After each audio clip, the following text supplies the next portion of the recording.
गच्छामि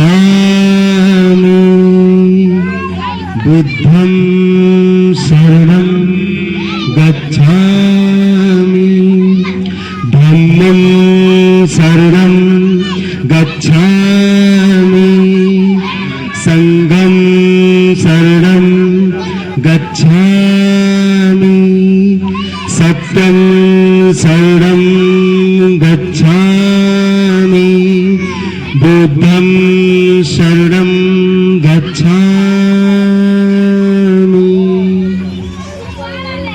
आइए सब लोग अरहतो सम्मा संबुद्धस्स नमो तस्स भगवतो अरहतो सम्मा संबुद्धस्स नमो तस्स भगवतो अरहतो सम्मा संबुद्धस्स। नमस्कार है उस भगवान अरहत सम्यक सम्य बुद्ध को। अब आइए आप लोग, आप अपनी सीट पर बैठ जाएं। बाबा साहब का बहुत बड़ा रुझान था, जो उन्होंने शिक्षा पर अधिक जोर दिया है। तो मैं अपने गांव देश सभी से निवेदन करना चाहूंगा कि आप कुछ भी करें, ये आवाज हमारी नहीं है, आप जिनके बदले में शामिल हो रहे हैं ये उनकी आवाज है। साहब ने कहा था इतनी महान हस्ती थी जो शिक्षा, अगर बच्चा हमारा पढ़ रहा है अकस्मात अगर लाइट चली गई तो कहता है लाइट भैया नहीं है काहे कैसे पढ़ी। माँ बाप किसी भी तरह से गुजारा करके उनकी पढ़ाई का ख्याल रखते हैं। मान लीजिए बच्चे को किताब की आवश्यकता है, कॉपी कलम की जरूरत है, और उस समय अगर नहीं पूरी हो पाती तो बच्चे आजकल के तरह तरह के नखरे दिखाते हैं, कहते हैं किताब भैया नहीं है, कॉपी पेन भैया है, कैसे पढ़िए। अगर ऐसा हो जाता तो ये शख्सियत आज पूछे नहीं जाती, भारत का संविधान निर्माण नहीं होता। क्योंकि जिस अभाव में बाबा साहब ने शिक्षा ग्रहण की, जो लोग बाबा साहब के बारे में जिन्होंने पढ़ा है वो जानते होंगे, और जो नहीं जानते एक बार इस माइक्रोफोन के माध्यम से उनको बताना चाहूंगा कि बाबा साहब बहुत ही पिछड़ी जाति के थे। उस समय उच्च जातियों का बड़ा बोलबाला था, विद्यालय में उनका दाखिला नहीं हो रहा था, एडमिशन नहीं हो रहा था। अगर किसी तरह से उनका एडमिशन हुआ भी क्लास के अंदर बैठने नहीं दिया जाता था, तो ये बाहर ही दरवाजे के बाहर क्लास के बाहर बैठकर जो कुछ अंदर पढ़ाया जाता वहां से वो शिक्षा अर्जित करते थे। और आज देखिए इनकी पूजा होती है, तो क्या आप उनसे अलग हैं? नहीं अलग हैं, क्योंकि इंसान ये है जो ये भारत का संविधान लिख दिया। तो आप सब में इन बच्चों में एक बाबा साहब छुपे हुए हैं जो ये भी संविधान लिख सकते हैं, लेकिन इसके लिए शिक्षित होना जरूरी है, पढ़ना जरूरी है। तो सभी माताओं बहनों से निवेदन है कि बच्चों को पढ़ाएं जरूर। एक बात और कहना चाहूंगा कि अगर हमारा बच्चे शांत रहे,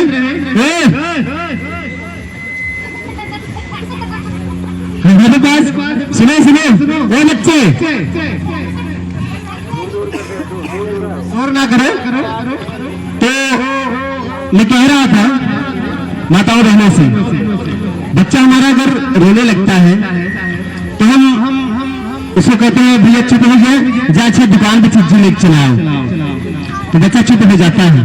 हम उसका इतना ख्याल रखते हैं कि बच्चा हमारा रो रहा है तो हम कुछ किसी भी तरह से उसके पैसे की व्यवस्था करके उसको दुकान पर भेजेंगे ताकि बच्चा हमारा शांत हो जाए।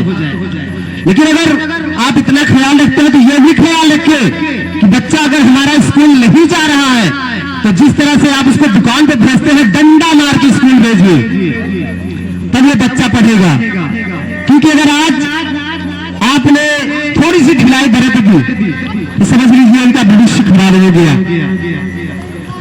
आप अगर खिलाने पिलाने में कोई कमी नहीं कर रहे हैं तो उनको पढ़ाई लिखाई में भी कोई कमी नहीं होनी चाहिए। इसलिए अगर वो करता है कि मुझे ये चाहिए, खिलौना चाहिए, मिठाई चाहिए, कुछ चाहिए, अगर आप इसकी व्यवस्था करते हैं तो डंडा मार के उनको पढ़ा भी सकते हैं। जी हाँ, इनकी शिक्षा के लिए आज देखिए एक समय था जहां पर पढ़ने के लिए बहुत दूर दूर जाना पड़ता था।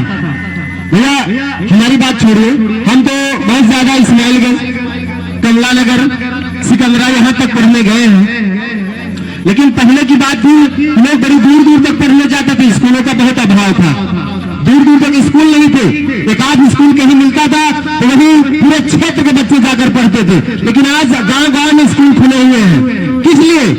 शिक्षा के लिए, ताकि बच्चे पढ़े और आगे बढ़े। तो अगर किसी के दिल में ठेस लग रही है तो माफी चाहूंगा, क्योंकि हो सकता है मैं ज्यादा बोल गया। और अगर मेरे शब्द कुछ अच्छे लगे हो तो आप इसको ग्रहण करें, ये मेरे लिए सौभाग्य की बात होगी। जी हाँ,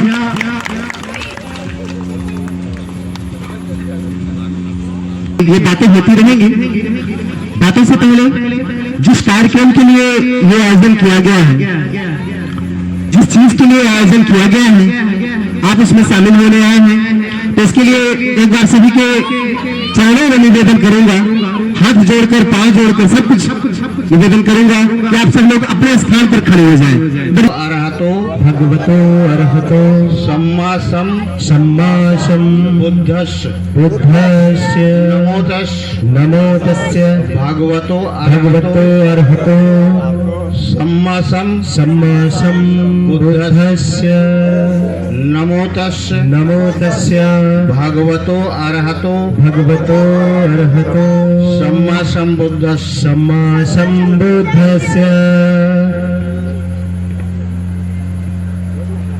तो एक बार सब लोग हाथ जोड़कर बाबा साहब को नमन करेंगे। केक काटने जा रहे हैं। बुद्धं शरणं गच्छामि,